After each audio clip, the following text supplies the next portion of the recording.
আজকের তরুণদের কাছে পরিবার গড়া যেন এক অনিশ্চিত স্বপ্ন। অনেকেই সিদ্ধান্ত নেন আর একটু পরে, কিন্তু সেই পরে শব্দটাকে এবার বাস্তবে টেনে আনতে এক ব্যতিক্রমী ঘোষণা এলো সংযুক্ত আরব আমিরাত থেকে। কম জনসংখ্যার দেশে এমন অভিনব প্রণোদনা যেন এক ভিন্ন প্রজেক্ট। বিয়ে করলেই মিলবে লাখ টাকার অনুদান। সংযুক্ত আরব আমিরাতে এটি আর কল্পনা নয়, বাস্তব হয়ে দাঁড়িয়েছে।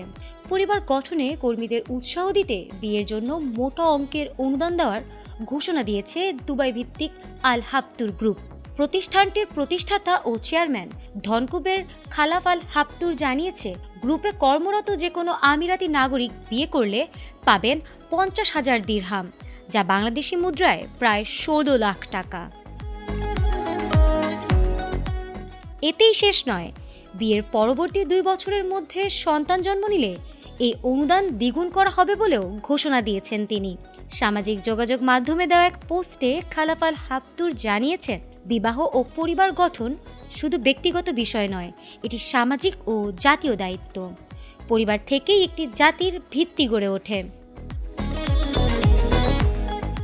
তিনি আরও বলেছেন, সরকার দীর্ঘদিন ধরেই তরুণদের পারিবারিক জীবন শুরু করতে সহায়তা করছে, তবে নাগরিকদের বিয়ে ও পরিবার গঠনে সমাজের প্রতিটি স্তর থেকে বাস্তব উদ্যোগ প্রয়োজন।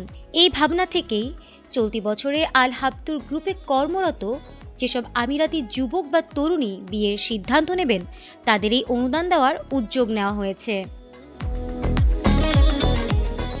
সর্বশেষ পরিসংখ্যান অনুযায়ী 2025 সালের সংযুক্ত আরব আমিরাতের জনসংখ্যা প্রায় 1,15,00,000, যার মধ্যে স্থানীয় নাগরিকের হার মাত্র 15%। দেশটিতে স্থানীয় নাগরিকদের অংশগ্রহণ ও পরিবার গঠনে উৎসাহ দিতে সরকার ও বেসরকারি খাত একযোগে কাজ করে যাচ্ছে। ফারহানা হক, এটিএন বাংলা।